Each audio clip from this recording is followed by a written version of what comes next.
इतनी बड़ा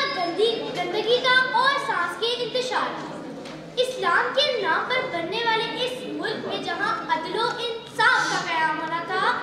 जहां महमूद अयाज को एक ही सफ में खड़ा होना था, जहां रंगो नस्लो जात पात की तकसीम के बगैर निज़ाम हुकूमत व इक़्तिदार का क़याम होना था, वहां करप्शन का राज है। चाहे वो रिश्वत सितानी हो, सिफारिश हो, बुत परस्ती हो या जर परस्ती, किसी का माल जब्त करने की चाहत हो, ब्लैकमेलिंग हो, अशियाए खुर्दोनश में मिलावट हो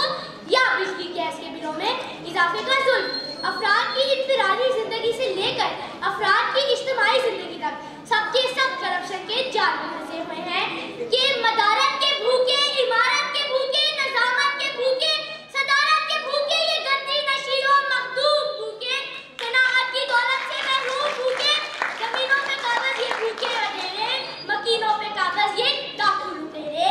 हवस फिर भी इनकी उतरती नहीं है, कभी भूख भूखों की मरती नहीं है, कभी भूख भूखों की मरती नहीं है। सदर अली वकार दफ्तर के मामूली चपरासी से लेकर अवाने इक़्तिदार के मुसद्दर मुशीर, सियासतदानों की भारी अक्सरियत, महकमा पुलिस के अक्सर मुलाजमीन और अदालती निज़ाम की कुछ काली भेड़ें करप्शन के जिम्मेदार हैं।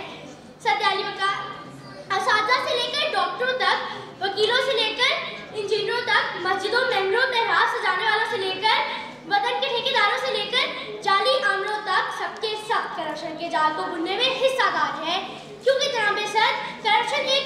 किरदारी महकमा है जो कई ऐसे मुसलमानों को मिलाकर एक मुआशरती शक्ल देता है कि रहबरों के ज़मीरे मुजरिम है, हर मुसाफिर यहाँ लुटेरा है। मोहब्बतों के चिराग गुल कर दो, कल्बे इंसान में बहुत अंधेरा है, कल्बे इंसान में करप्शन का सदबाब तभी होगा जब दौरे खिलाफत जैसा निजाम कायम होगा, जब इंसान तो इंसान दरिया पर किसी कुत्ते की मौत पर भी हुक्मरानों के दिल खौफे खुदा से लरस जाएंगे, जब